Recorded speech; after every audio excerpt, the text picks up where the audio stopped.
Partner is constantly ignoring. আপনার partner আপনাকে লাগাতার ইগনোর করে চলেছে। আজ আমি ভিডিওতে এমন এক টেকনিকের কথা বলবো, যে টেকনিক আপনি ইউজ করলে আপনি যা বলবেন আপনার ভালোবাসার মানুষ সেটাই করবেন। আপনার ভালোবাসার মানুষ আপনাকে ইগনোর করছে, তবুও আপনি তাকে নিয়েই ভেবে চলেছেন। আপনাকে ভালোবাসে না, আর তবুও আপনি তাকে ভালোবাসেন কেন? এর পিছনে সাইকোলজিটা কি? এর পিছনে যে সাইকোলজি, সেটা হলো FRR টেকনিক। আপনি যদি এই FRR টেকনিক ইউজ করেন, তাহলে আপনার পার্টনার কখনোই আপনাকে ছেড়ে চলে যেতে পারবে না। কারোর ভালোবাসা পাওয়া খুব সহজ এই টেকনিকের মাধ্যমে। আজকের ভিডিওটি সম্পূর্ণ দেখার পর আপনি এটা জানতে পারবেন যে আপনার পার্টনার কিভাবে আপনার থেকে দূরে সরে যাচ্ছে, আর কবে, কেন আপনার পিছনে আপনার পার্টনার দৌড়ানো শুরু করবে। কারোর ভালোবাসা পাওয়ার জন্য কি করা উচিত, এই প্রশ্নের উত্তর আপনার মনের মধ্যেই আছে, কিন্তু আপনি এই জন্যে উত্তর পাননি। কোনোদিনও আপনি নিজেকে এই প্রশ্ন জিজ্ঞাসাই করেননি। আপনার এমন প্রশ্ন করা উচিত নয় যে কারোর ভালোবাসা পাওয়ার জন্যে আমার কি করা উচিত। এই প্রশ্নটা একদম ভুল। আপনার এই প্রশ্নের উত্তর কোনোদিনও সঠিক পাবেন না। আপনার জানা দরকার যে আমার পার্টনার আমার সাথে এটা কি করছে, যার কারণে আমি ওর প্রেমে পাগল হচ্ছি। এই প্রশ্ন যখন নিজেকে জিজ্ঞাসা করবেন, তখন আপনার ব্রেন খুলবে আর আপনার প্রশ্নের উত্তর পেয়ে যাবেন। আমার পার্টনার তো আমাকে খুশি করার জন্যে কোনো কিছুই করে না, ও আমাকে গুরুত্ব দেয় না, ও আমার পিছনে দৌড়ায়ও না, ও ওর প্রেমকে সত্যতা প্রমাণ করার চেষ্টাও করে না। আপনার সঙ্গীর এটাই ব্যবহার, আর এই জন্যে আপনি আপনার পার্টনারকে খুব ভালোবাসেন। যেমন আপনি করেন সেরকম সে কিন্তু করে না, কিন্তু আপনার মনে হয় আমার সঙ্গীকে আমি অনেক বেশি ভালোবাসি, এই জন্যে সে আমাকে ইগনোর করে, অবহেলা করে, তারপরেও আমি ওর পিছনে দৌড়াই। কিন্তু এটা নয়, এই ভাবনাটা আপনার ভুল। আপনি তার পিছনে দৌড়ানোর মতন নন, কারণ সে আপনার থেকে একেবারেই একটা আলাদা মানুষ। দেখুন, আমি এটা বলছি না যে আমার কথাগুলো আপনি সব কিছু মেনে চলুন। আমি তো এটা চাইছি আপনি এটা শিখুন যে রিলেশনশিপে হিউম্যান সাইকোলজি কিভাবে কাজ করে, আর আপনি শুধুমাত্র মানুষের রিলেশনটাকে পর্যবেক্ষণ করুন।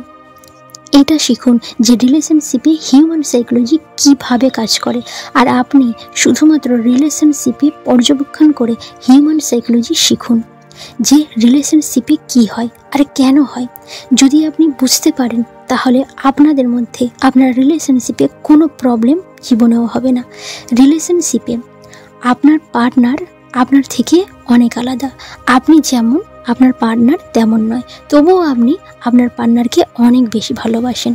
যদি এমন হয়, তাহলে আপনি অন্য রিলেশনগুলোকে একটু অবজার্ভ করবেন, মানে একটু পর্যবেক্ষণ করবেন। যখন আপনি অন্য রিলেশনগুলোকে দেখবেন, লক্ষ্য করবেন, তখন আপনি অনেক রিলেশনশিপের মধ্যে এটা দেখবেন, আপনার মতো রিলেশনশিপে খুব বেশি তারা এফোর্ট দিচ্ছে, মানে তার পার্টনারকে নানাভাবে খুশি করার চেষ্টা করে, কিন্তু এত কিছু করার পরেও তার পার্টনার তাকে ভালোবাসছে না, সে তার পার্টনারের কাছ থেকে ভালোবাসা পাচ্ছে না। আপনি আবার এটাও দেখলেন যে কিছু রিলেশনের মধ্যে কোনো এফোর্ট না দেওয়ার পরেও তবুও তার পার্টনার তাকে অনেক বেশি ভালোবাসছে। তো আপনি এই দুটো জিনিস লক্ষ্য করলেন যে রিলেশনশিপে এফোর্ট দেওয়ার পরেও তার পার্টনার তাকে ভালোবাসছে না, আর রিলেশনশিপের মধ্যে কোনো এফোর্ট না দেওয়ার পরেও তার পার্টনার তাকে অনেক বেশি ভালোবাসছে।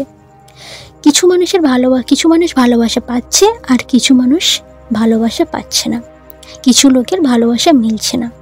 তো কেন মিলছে না? এই প্রশ্নের জবাব FRR টেকনিক বোঝানোর পর আপনি জানতে পারবেন। আর যখন আপনি এটা জানতে পারবেন যে আপনি কিভাবে কোনো ব্যক্তির প্রেমে পাগল হয়ে যান, আর রিলেশনশিপে কিভাবে হিউম্যান সাইকোলজি কাজ করে, আর হ্যাঁ, এটা আপনাকে জেনে রাখা দরকার, আপনার পার্টনার কিন্তু আপনার উপর FRR টেকনিক ইউজ করছে। FRR টেকনিক যদি আপনি শিখে যান তাহলে আপনি যা বলবেন আপনার পার্টনার সেটাই করবে, আপনার সঙ্গী সেটাই করবে। FRR টেকনিক বলতে কি বোঝায়? এর পুরো কথার অর্থ হলো ফোর্স, রিকোয়েস্ট অ্যান্ড রিজেকশন।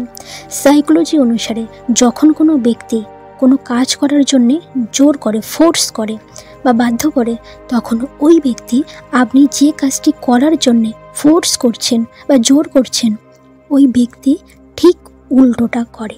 আপনি নিশ্চয় এটা লক্ষ্য করেছেন, ব্রেকআপের পর তারা তাদের পার্টনারের সামনে কান্নাকাটি করে, ব্ল্যাকমেল করে, কিন্তু তবুও তার পার্টনার তার কাছে ফিরে আসে না। সে অনেক কিছু করে কিন্তু সে কখনোই তার কাছে ফিরে আসে না।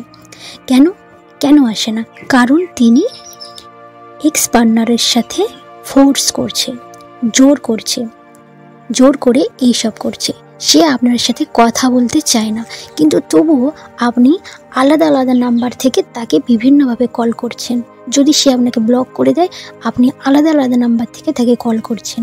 এবং আমি এটাও দেখেছি যে তার এক্স পার্টনারের সঙ্গে এক্স পার্টনার যেগুলো পছন্দ করে না সে সেইগুলোই করে, মানে আপনি যা চান সেটা ঠিক উল্টোটা হয়। রিকোয়েস্ট সাইকোলজি মতে আপনি কোনো ব্যক্তিকে যদি কোনো কাজের জন্য বারবার রিকোয়েস্ট করেন, তো সেই ব্যক্তি এই কাজটি করার জন্যে যে ইন্টারেস্টটা থাকে সেটা অনেক কমে যেতে থাকে। যদি আপনি আপনার পার্টনারকে কথায় কথায় রিকোয়েস্ট করেন যে প্লিজ আমার সাথে কথা বলো, আমাকে একটু সময় দাও, তো আপনি একটা সময় দেখবেন আপনার পার্টনার আপনার সাথে কথা বলার ইন্টারেস্টটা কমে গেছে, তার কোনো ইন্টারেস্ট নেই। একটা সময় আপনার মনে হবে যে আপনার পার্টনার আপনার সাথে কথা তো বলছে, বাট এমনভাবে কথা বলছে যেন ওর কথা বলার কোনো আগ্রহই নেই। এবারে আসি রিজেকশন। যখনই আপনি আপনার পার্টনারকে কোনো কিছুকে রিজেক্ট করতে বলেন যে তুমি এটা পেতে পারো না, যে তুমি এই কাজটা করবে না, এখানে যাবে না, ওখানে যাবে না, তখন কিন্তু সে ওই কাজগুলোর প্রতি বেশি ইন্টারেস্ট দেখায়। তো আপনি যদি কাউকে রিজেক্ট করেন যে আপনি তাকে ভালোবাসেন না, আপনি তার সাথে রিলেশনে থাকতে চান না, তখন ওই ব্যক্তি আপনার প্রতি ইন্টারেস্ট বেড়ে যাবে। সে ভাববে যে আপনার সাথে রিলেশন কিভাবে তৈরি করব। সে তখন মনে করবে যে আপনার সাথে কেন রিলেশনটা হচ্ছে না। ওয়ান সাইড লাভ কেন হয়? একতরফা ভালোবাসা কেন হয়? উদাহরণ দিই, যখন একজন মানুষ রিজেক্ট করে তখন ওর মাইন্ডে একটা জায়গায় আটকে পড়ে যায়। সে শুধু এটা বলে যে তুমি কেন আমাকে অ্যাকসেপ্ট করলে না। আর এই কারণে বছরের পর বছর একতরফা ভালোবাসার মধ্যেই থেকে যায়। এবারে একটু মন দিয়ে শুনুন, আপনি বুঝতে পারবেন আপনার পার্টনার কিভাবে FRR টেকনিক আপনার সাথে ইউজ করছে, আপনার উপরে অ্যাপ্লাই করছে। ও কোনো কিছুর জন্যে আপনাকে ফোর্স করে না। আপনি ওকে সময় দেন বা না দেন, আপনি ওকে ভালোবাসেন বা নাই বাসেন, ও এইগুলোর জন্যে আপনাকে কোনো দিনও ফোর্স করে না, বাট আপনি করেন। আর আপনার পার্টনার রিকোয়েস্টও করে না, তবে হ্যাঁ ও কথায় কথায় আপনাকে রিজেকশন ফিল করায়, বহুবার আপনাকে ইগনোর করে, অনেকবার আপনাকে আপনার সামনে প্রেজেন্ট করে যে আপনার ভালোবাসা ছাড়াও সে তার জীবনে অনেক খুশি আছে, তার আপনার ভালোবাসা পাওয়ার কোনো দরকার নেই, কোনো জরুরি নেই। আর এইসবের পর আপনি ওর পিছনে দৌড়াতে থাকেন। কেন থাকেন? কারণ ও আপনাকে রিজেকশনটা ফিল করায়। দেখুন, অনেক মানুষ আছে যারা এই টেকনিককে উল্টো ফলো করে। সে তার পার্টনারকে ফোর্স করে যে তুমি যদি আমার সঙ্গে কথা না বলো আমি এটা করব, আমি ওটা করব। কেউ আবার কলের পর কল, মেসেজের পর মেসেজ করতে থাকে আর তার পার্টনারকে রিকোয়েস্ট করতে থাকে, কিন্তু পার্টনারকে রিজেকশন ফিল করতেই দেয় না। আর এই জন্যে এই টেকনিক উল্টে ইউজ করার কারণে তাদের রেজাল্ট নেগেটিভ আসে। মাঝে মধ্যে যদি আমাদের কেউ অবহেলা করে বা আমাদের রিজেকশন ফিল করায়, তখন আমরা ধীরে ধীরে ইমোশনালি হয়ে পড়ি। যখন আমরা কোনো লজিক্যালি ব্যবস্থা নেই। মানে আমরা ইমোশনালি হওয়ার পরে যখন ব্যবস্থা নিই, অনেক সময় আমরা লজিক্যালি চিন্তা করি যে যদি কেউ আমাদের ইগনোর করে তাকে কল মেসেজ করব না, কিন্তু সত্যি সত্যি কেউ যদি আমাদেরকে ইগনোর করে তখন আমরা ইমোশনালি হয়ে পড়ি, আর তারপর আমরা তাকে কল করি, মেসেজ করি, করতেই থাকি, আর আমাদের সারা লজিক ওখানেই ধরা পড়ে। যখন আমাদের রিজেকশন ফিল করায় তখন আমাদের মনে হয় যে ওই মানুষটার ভালোবাসা আমার জন্যে ভীষণ গুরুত্বপূর্ণ। যখন সে আপনার জীবন থেকে দূরে চলে যাবে, আপনাকে ছেড়ে দেবে, এটি কিন্তু আপনার লাভ হয়, কিন্তু আপনি এটা বুঝতেই পারেন না, কারণ এটার কারণে আপনার লজিক্যালি ভাবনা শেষ হয়ে যায়, কারণ আপনি ইমোশনাল হয়ে পড়েন। যদি আপনার পার্টনার আপনার সাথে খারাপ ব্যবহার করে, আপনাকে ইগনোর করে, আপনাকে রিজেকশন ফিল করায়, আর এইসবের পর আপনি মন থেকে ভেঙে যদি পড়েন, তখন নিজেকে একজন ইউজলেস বলে মনে হতে থাকে। আপনি কি করেন? তার পিছনে দৌড়াতে থাকেন, কারণ আপনার এটা মনে হয় যে আমাকে ভালোবাসে কিনা, রেসপেক্ট করে কিনা সেটা আমি দেখতে চাই। মানে যে মানুষটা আপনাকে রিজেক্ট করেছে তার সার্টিফিকেট পেতে চান, অন্য কারণ না। লজিক্যালি চিন্তায় এটা ঘটে যে তার জন্যে কোনটা ঠিক কোনটা ভুল, কিন্তু যখন কোনো মানুষ ইমোশনাল হয়ে পড়ে তখন সে এই কাজগুলো করে যেগুলো ওর কাছে নেই, সে সেগুলোই পেতে চায় এবং সে ওই কাজগুলোই করতে চায় যেগুলো সে পেতে চায়, আর পাওয়ার কারণে সে নিজেকে কষ্ট দেয়, নিজের শরীরকে কষ্ট দেয়, কিন্তু সে কোনো কিছুই দেখতে পায় না। সে শুধু যেটা চায় সেটাই পেতে চায়, সে চায় ভালোবাসা। তাই সে কিভাবে সেই ভালোবাসাটাকে অর্জন করবে সে শুধু সেটার মধ্যেই পড়ে থাকে। তার ফলে তার শরীরে তার যাই কিছু হয়ে যাক না কেন, সে সেটার দিকে কোনো চোখ দেয় না, সে শুধু তার ভালোবাসা দেখতে চায়। তখন সে কিছুই দেখতে পায় না। যখন একটা মানুষ ভালোবাসার মধ্যে পড়ে তখন সে কিছুই দেখে না, তাকে অন্য কেউ বোঝালেও সে বোঝে না, কারোর কথা সে শোনে না, কারণ সে লজিক জানে না, সে শুধু ইমোশনটা বুঝতে পারে। এই জন্যে তো মানুষ বলে ভালোবাসায় মানুষ অন্ধ হয়ে যায়। যখন মানুষটা ইমোশনাল হয়ে পড়ে তখন তার হ্যাপিনেস শেষ হয়ে যায়। তার হ্যাপিনেসের সোর্সগুলো তার লাইফে আগে কোন সোর্স থেকে হ্যাপিনেসগুলো এসেছে সেইগুলো সে ভুলে যায় এবং তার লাইফ থেকে ওগুলো মুছে যায়। হ্যাপিনেস আমাদের জন্যে খুবই দরকার, খুবই গুরুত্বপূর্ণ। একটা ডিপ্রেশন পেশেন্ট যতক্ষণ না তার লাইফে হ্যাপিনেস ক্রিয়েট করতে না পারবে ততক্ষণ ওই ডিপ্রেশন থেকে সে কোনো দিনও বেরিয়ে আসতে পারবে না।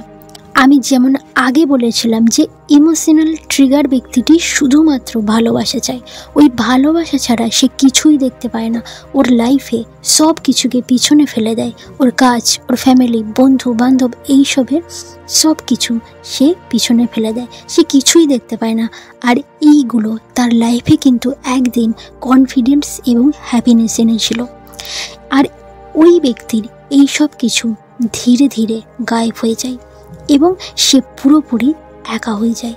এই সব কারণে সে দুশ্চিন্তায় পড়ে যায় আর ধীরে ধীরে ডিপ্রেশনের দিকে অগ্রসর হয়।